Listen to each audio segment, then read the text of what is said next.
नमस्कार दोस्तों, आप सभी का हार्दिक स्वागत है हमारे चैनल क्रोसेंट एस्ट्रो पर।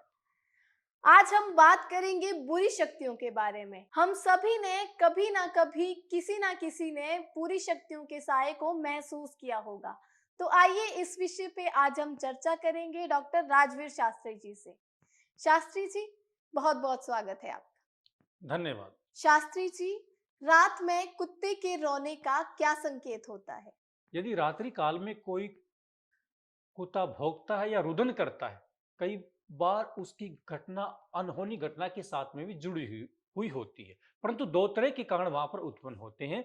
यदि कोई कुत्ता बीमार है, पीड़ित है या किसी ने उसको मार दिया है, तो स्वाभाविक है वो कुत्ता भौंकेगा। कुछ कुत्ते इस प्रकार के भी हैं जो अपनी गली से आने वाले व्यक्ति को चोर समझकर भी शोर मचाना शुरू कर देते हैं। ये एक शुभ संकेत की तरफ है। यदि वो रात के समय में रोता है, तो उससे कोई अभिप्राय है कि आसपास के किसी क्षेत्र में किसी व्यक्ति की या तो मृत्यु हो गई है या मृत्यु होने वाली है। इसलिए रात के समय में यदि कुत्ता कहीं रोता दिखाई पड़े, तो उसके संकेत को हम शुभ नहीं मानते, अशुभ संकेत उसे मानते, या कोई समस्या आने वाली। जिस प्रकार से कई बार भूकंप आता है, भूचाल आ जाते हैं, उससे पहले हमें कुत्ते की रोने की ध्वनि सुनाई पड़ती है। उससे पहले हमें कुत्तों की रोने की ध्वनि सुनाई पड़ती है। इससे हमें संकेत लगाना चाहिए कोई ना कोई किसी न किसी प्रकार का संकट आने वाला है, उसका संकेत हमें मिल चुका है, इसलिए हमें थोड़ा सचेत हो जाना चाहिए। ऐसे भाव हमारी पौराणिक कथाओं के माध्यम से भी हमें प्राप्त होते हैं, क्योंकि प्रत्येक जीव के बोलने का कोई ना कोई माध्यम होता है। लेकिन ये जरूरी भी नहीं होता कि वो किसी प्रकार का वादन करता है, ध्वनि करता है, रोता है तो उसका कोई गलत ही कार्य होने वाला है। कई बार उसके पीछे और भी कोई कारण हो सकता है। शास्त्री जी, अगर कोई बिल्ली रास्ता काट देती है तो उसे बुरा संकेत क्यों माना गया है? हम अपनी धार्मिक मान्यताओं में बहुत सारी कथाओं में भी इस प्रकार का सुनते हैं कि बिल्ली ने मार्ग काट दिया, हम कुछ समय के लिए रुक जाते हैं।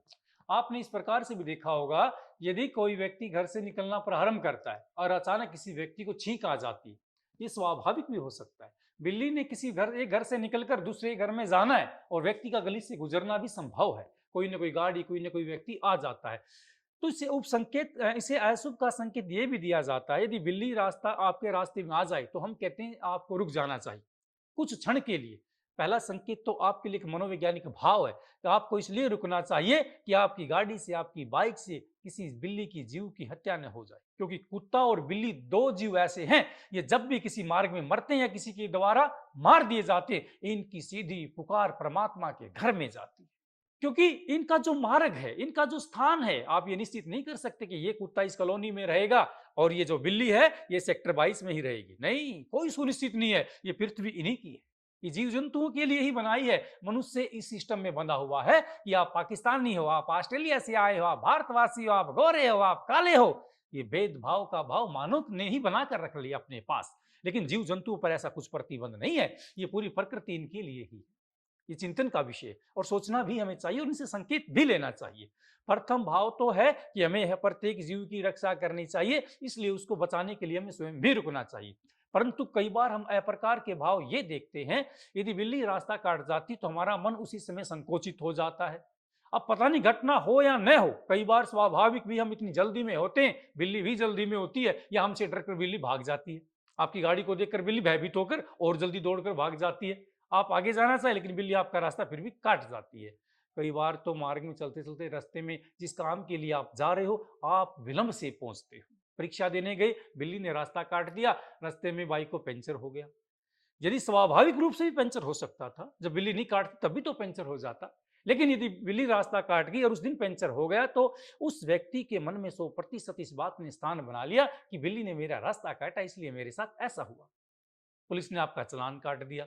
क्यों? बिल्ली ने मेरा रास्ता काटा था। इस प्रकार की घटनाएं हो जाती हैं। कहने का अभिप्राय, यदि कहीं आपको बिल्ली मिले तो आपको लक्ष्मी माता का ध्यान करना चाहिए, उसे प्रणाम करना चाहिए, तब अपने साधन को आगे चलाना चाहिए। यदि आप बिल्ली का सम्मान नहीं करते, जिसकी पुकार, जिसकी प्रार्थना का संबंध परमात्मा के साथ में है, जैसे गौ माता है, बिल्ली है, कुत्ता है, इन जीवों का संबंध परमात्मा के साथ हम जोड़कर रखते हैं। कुत्ता तो भैरवनाथ की सवारी भी है और मनुष्य का साथी भी है, अंगरक्षक भी है, और चोरों से भी उसके घर की रक्षा करता। अनेकों वफादार कुत्तों के उदाहरण हमें भारतवर्ष में मिल भी जाते हैं। और कुत्ते की ही प्रजाति थी, वो जो मादा जाति थी, जो महाभारत के युद्ध के बाद में पांडव के साथ स्वर्गलोक तक पहुंच गई थी। तो ये साधारण जीव नहीं है, इनका संबंध परमात्मा से है।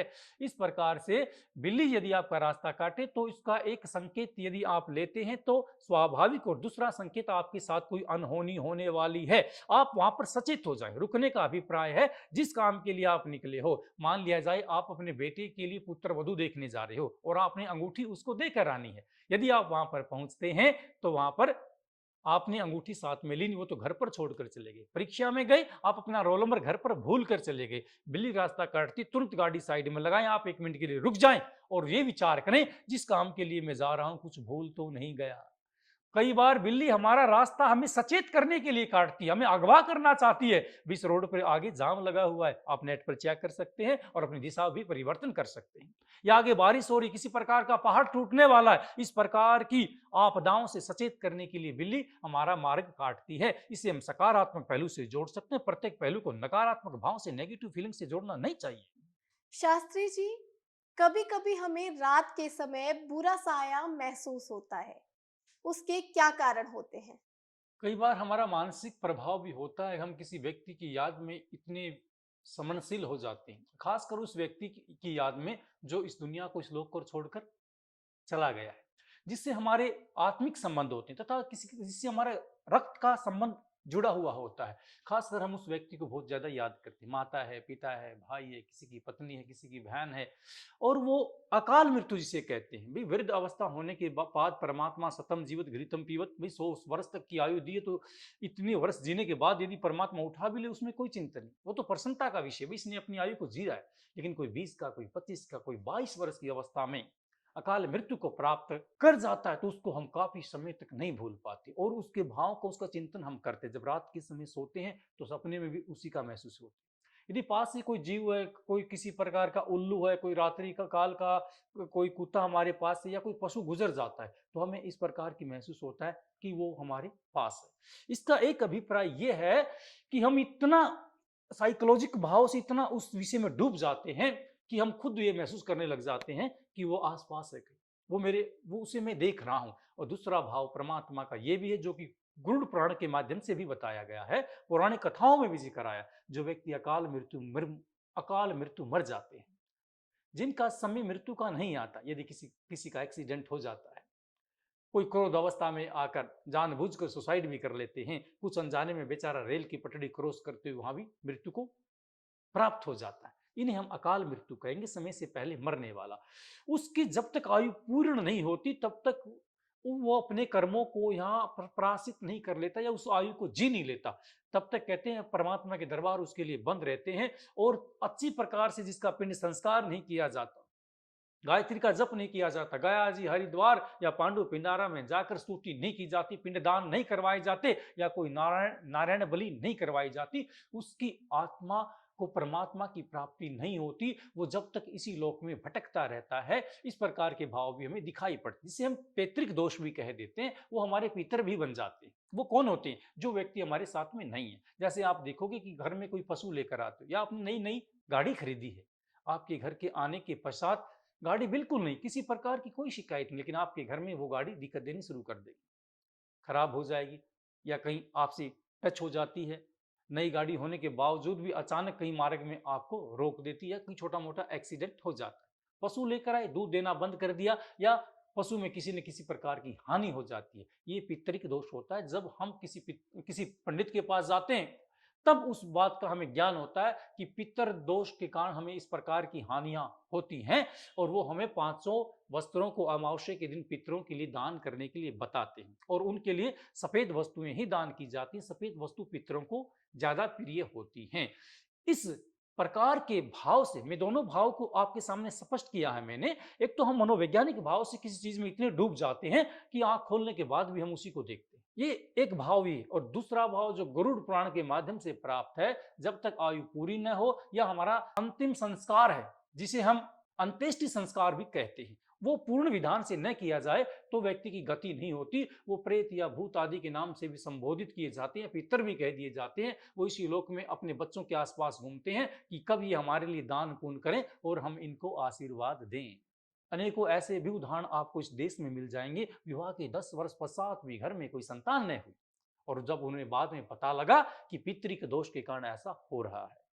इसलिए अपने पितरों का सम्मान करना चाहिए, समय समय पर उनके लिए दान देने चाहिए, श्राद्ध पिंड आदि पूर्ण रूप से अच्छी प्रकार से हमें उनका करवाना चाहिए। अन्यथा वही जो अपने होते हैं, मरने के बाद में वो अपने नहीं होते, वही आपके कार्य में बाधा उत्पन्न कर देते हैं। इसलिए देवतुल्य इनका सम्मान करना चाहिए। शास्त्री जी, क्या भूत प्रेत सच में होते हैं? अगर होते हैं तो इनसे बचने के लिए हमें क्या उपाय करने चाहिए? पौराणिक कथाओं को यदि मान कर चलते हैं, गरुड़ पुराण के हिसाब से तो प्रेत योनि भी होती है या पिशाच भी होते हैं।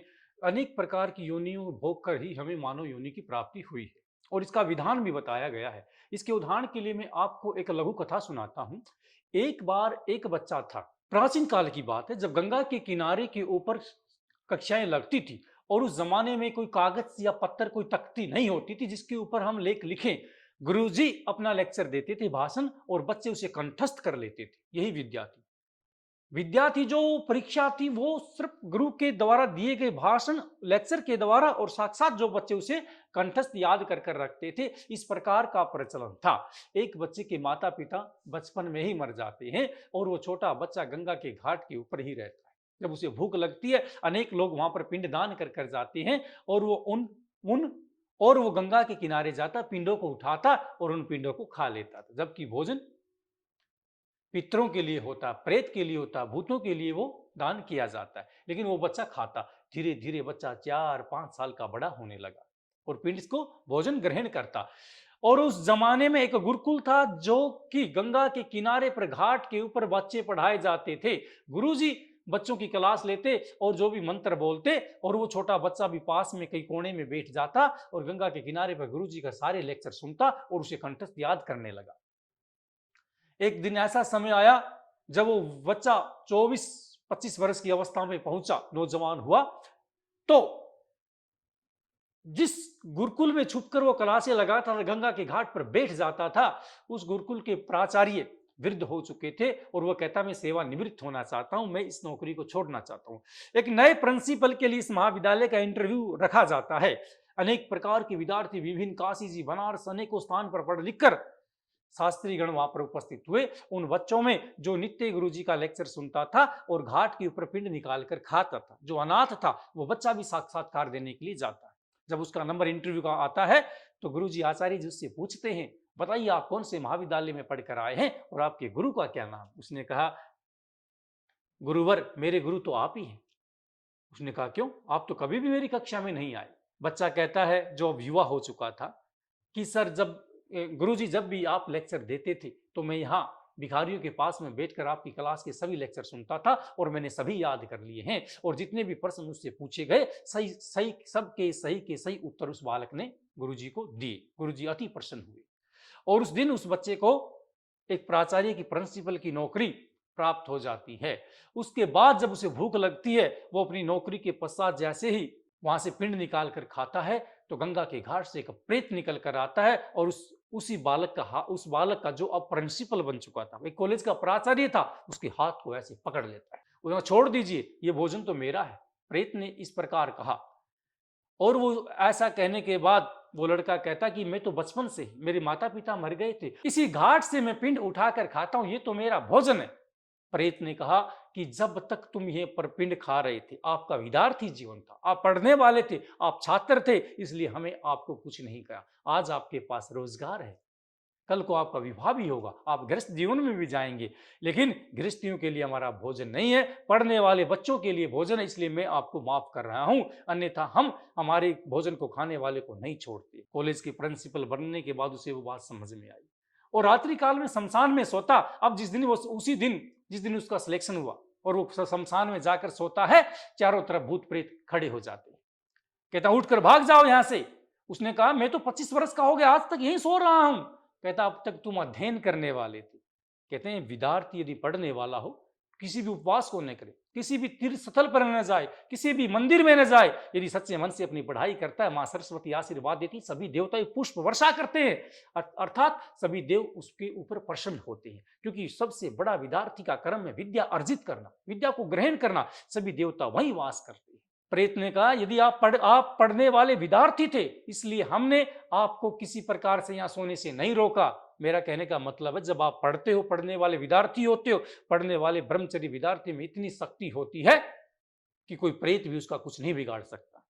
तो उस दिन के बाद उसका शमशान में सोना भी बंद हो जाता है और उसे ये बात समझ में आती कि इस श्लोक में प्रेत योनियां भी हैं और उनका संबंध जब तक ये जब हमारी बाल्य अवस्था है, जब हम गृहस्थ धर्म में आते हैं तो हमें पैतृक ऋण भी चुकाना पड़ता है, यज्ञ भी करना पड़ता है, बुआ को भी बुलाना पड़ता है, बहन का भी सम्मान करना पड़ता है। ये सभी संबंध गृहस्थ धर्म के साथ जुड़े हुए हैं। जिसने भगवा वस्त्र धारण कर लिया है, जिसने जटाएं बंधा ली हैं और जो सन्यासी हो गया है, उसको किसी से लेना देना नहीं है, वो तो ब्रह्म से ही संबंध रखता है। यदि आपको किसी प्रकार की शंका होती है मन में कि कोई भूत प्रेत है या मेरे ऊपर दुष्प्रभाव पड़ता है, तो आपको बजरंगबली हनुमान जी का ध्यान करना चाहिए।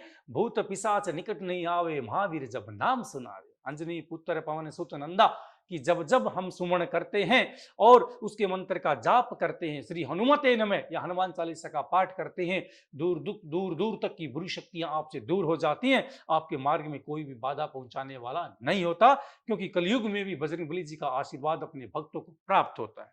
और इसके उपाय के लिए आपको मंगलवार के दिन का व्रत रखना चाहिए। चमेली का तेल, लाल रंग का लंगोट, नारियल, प्रसाद, लाल रंग का डोरा और गेरुए रंग हमें बजरंगबली के मंदिर में दान करना चाहिए। इससे आपको किसी प्रकार का संकट नहीं होगा। इस उपाय से भूत प्रेत संबंधित यदि आपको कोई मानसिक समस्या भी होगी तो वो भी आपकी दूर हो जाएगी। शास्त्री जी, बुरी शक्तियों के बारे में हमें और हमारे दर्शकों को ढेर सारा ज्ञान देने के लिए आपका बहुत बहुत धन्यवाद। अभिवादन करते हैं आपका। अगर आप भी अपने जीवन में बुरी शक्तियों के साए से बचना चाहते हैं तो शास्त्री जी द्वारा बताए गए उपाय अवश्य करें। ऐसी ही नई नई जानकारी को जानने के लिए हमारे साथ जुड़े रहिए क्रोसेंट एस्ट्रो पर। धन्यवाद।